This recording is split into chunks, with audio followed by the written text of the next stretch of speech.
finiamo con questo argomento, l'argomento dell'agricoltura rigenerativa, facciamo ripartire, mantenere un ambito agricolo.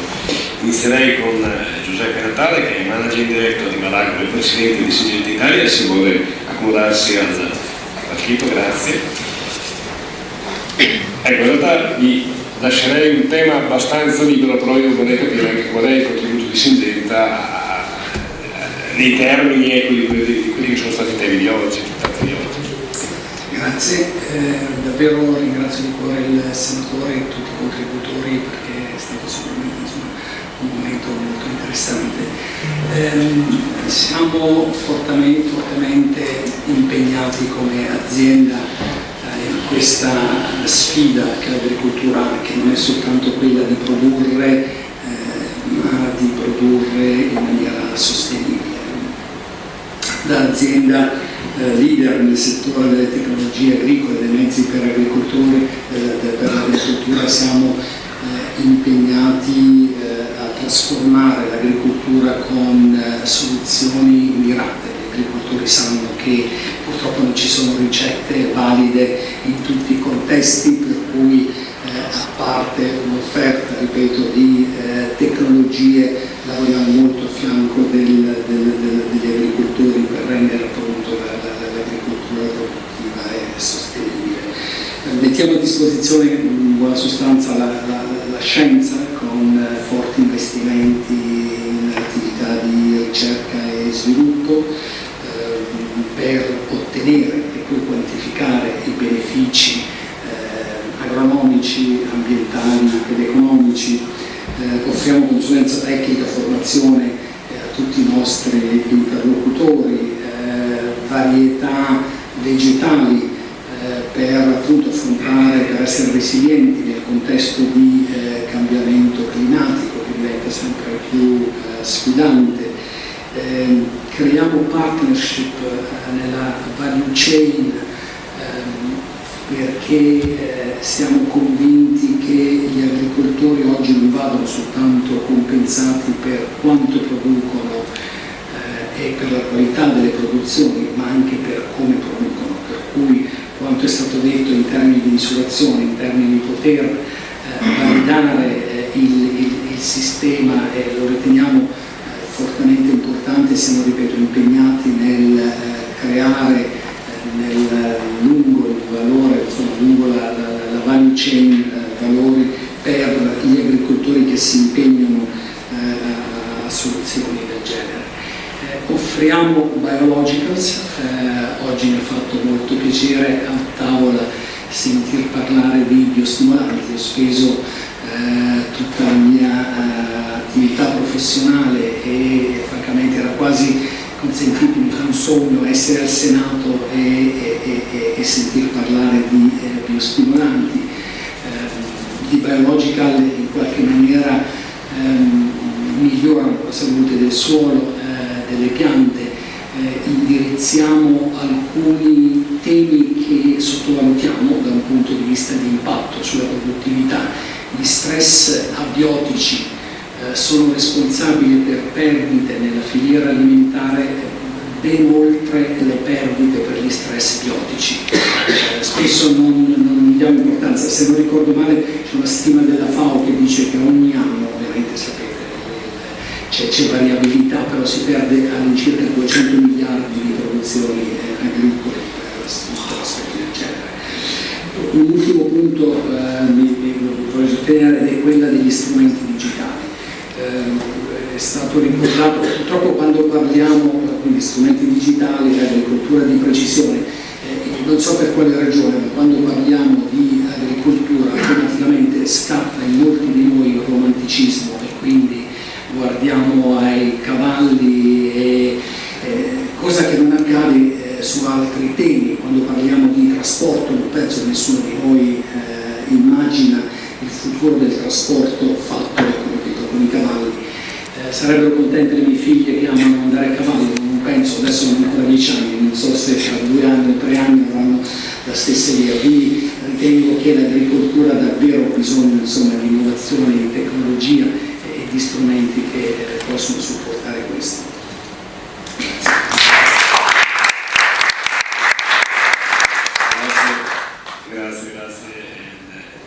E ecco, Roberto Bonotto, responsabile commerciale per Fomet, una domanda simile in realtà, qual è la visione in merito ai temi trattati, insomma, tenendo presente che comunque Fomet come tipo di genetica e come produzione è già molto vicina, no, ai temi dell'agricoltura rigenerativa. Prego. Grazie, buonasera. Allora, io sono Roberto Bonotto e rappresento Fomet SPA per l'Italia, è un'azienda che per chi non la conosce, nella zona di Verona. Sono in sala con due colleghi, dottor Matteo Casella, che è il direttore generale dell'azienda, e la dottoressa Elizia Franceschi, che invece è responsabile del nostro centro di ricerca e sviluppo. L'hai detto un po' tu, Lorenzo. Allora, Fomet è un'azienda che da 50 anni lavora le sostanze organiche che arrivano tradizionalmente dalle stalle di vario tipo, sostanze organiche che sono afferenti a proteine animali piuttosto che proteine vegetali. Siamo un'azienda che produce, per cui queste sostanze organiche di vario tipo vengono elaborate, vengono stabilizzate, vengono trasformate. Non mi dilungo. Quando io vi dico queste cose, vi ho già detto che siamo qui oggi perché ci riteniamo di essere uno di quei punti centrali di quel percorso olistico di cui oggi si è fatto più volte cenno. Quindi anche noi ringraziamo naturalmente il senatore per l'invito, per l'occasione di poter essere qui e anche per le persone che si sono dedicate all'organizzazione. In merito allo specifico io dico due cose. Come si sta muovendo Fomet su questo argomento? Si sta muovendo in due direzioni, uno guardando avanti e uno guardandosi alle spalle. Guardando avanti significa dare ancora di più qualità a queste matrici organiche. Prima in modo particolare ascoltavo Cafelicita, ma anche Numisma. Il concetto, no, se vogliamo, detto e ridetto tantissime volte, per certi versi un po' scontato, ma poi nei fatti non è proprio così, di procedere con innovazione e ricerca scientifica. Anche noi, come tutti qui dentro, siamo un'azienda privata che non fa scienza, deve produrre, deve migliorarsi, deve fare ricerca, ma deve anche fare reddito a sua volta. Ma contemporaneamente deve anche fornire strumenti, mezzi tecnici che siano reddittivamente sostenibili dall'azienda, che a sua volta deve fare reddito, come ci siamo raccontati oggi. E quindi vedete che è tutta una catena. Nello specifico stiamo lavorando molto, perché sono lavori complicati, complessi, sulla caratterizzazione del carbonio organico, sulla caratterizzazione della vitalità della microbiologia e sulla caratterizzazione, questo spesso ci si dimentica, dell'attività unica delle sostanze organiche. Ovviamente anch'io non voglio entrare troppo nei tecnicismi, ma ho detto 3 fattori che sono abbastanza determinanti, ovviamente non i soli, su quello che sono i pilastri di un motore del terreno che deve ripartire e rigenerarsi, quindi non soltanto aggiungere un qualche cosa in più, non soltanto aggiungere un qualche cosa che non c'è più, ma che poi a sua volta si attivi nel terreno e dia un valore aggiunto a sua volta. Questo è guardare avanti, è un percorso che abbiamo già che stiamo già percorrendo. Il guardarsi alle spalle è chiudere il cerchio, e cioè questa parola, no? Sostenibilità, che tutti quanti diciamo, anche perché politicamente è frequentata. Non avrebbe senso un'azienda come la nostra, o perlomeno questa è la nostra idea, portare avanti le cose di cui vi ho parlato, se per farle depauperassimo alle spalle nostre fonti energetiche, sprecassimo quantità ad esempio idriche importanti o altre cose ancora. Quindi nel contempo l'azienda si è molto strutturata e naturalmente anche qui è un percorso lungo, ci vuole del tempo, a sua volta, per avere un proprio ciclo, un proprio bilancio di sostenibilità. Quindi riuscire ad arrivare a proporre le cose che più o meno vi ho raccontato, potendo garantire entro certe variabilità di valore che alle spalle il processo è virtuoso, è una sfida nostra, ma che riteniamo contemporanea rispetto a quelli che sono i movimenti politici che partono dalla Comunità Europea e arrivano fino alle stanze di questo palazzo. Quindi io non voglio fare bieca pubblicità, ma voglio semplicemente farvi conto che noi abbiamo pubblicato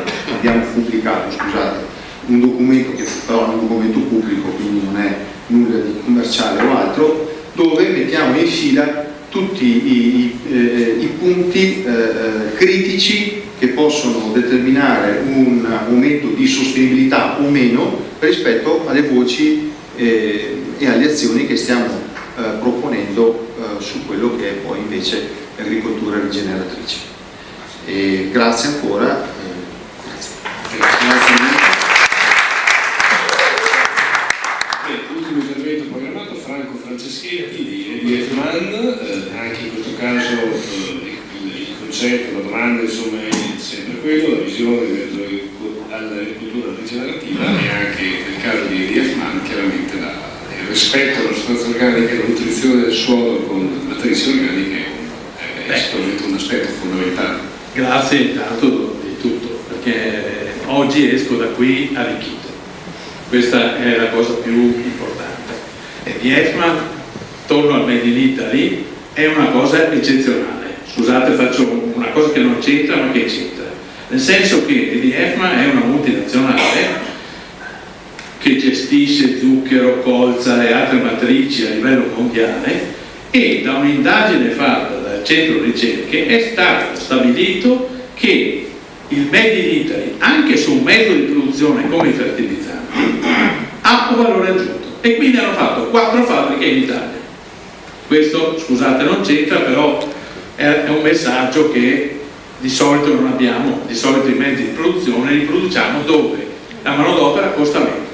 In questo caso è stato scelto di produrre in Italia perché è un valore in Made in Italy, anche nei mezzi di produzione è un valore aggiunto.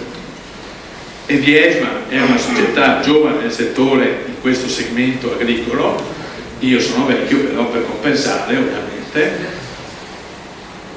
Che cosa facciamo? Stiamo facendo ricerca. La nostra ricerca è intentata in collaborazione con le università e con i centri di ricerca un po' in tutto il mondo, nell'ottica di sviluppare i prodotti che devono aiutare l'agricoltore perché ha sempre meno fitofarmaci e quindi migliorare l'efficienza e l'efficacia da un lato, e quindi microrganismi, macroorganismi eccetera, trovare delle sostanze organiche che aiutino lo sviluppo in questa direzione. Noi stiamo spingendo molto di più sui vegetali, però è una scelta aziendale, ma quello che ci sta differenziando sul mercato italiano nell'ottica di ridurre la spesa dell'azienda agricola migliorando l'efficienza della concimazione, in particolare dell'azotato. Sicuramente abbiamo visto, e i riscontri fatti un po' in tutta Italia, l'azotato liquido ha dato dei risultati nettamente superiori rispetto a tutte le altre forme. Io credo che stiamo andando in questa direzione, dobbiamo usare sempre di più la tecnologia per produrre di più e meglio. Grazie, buona serata.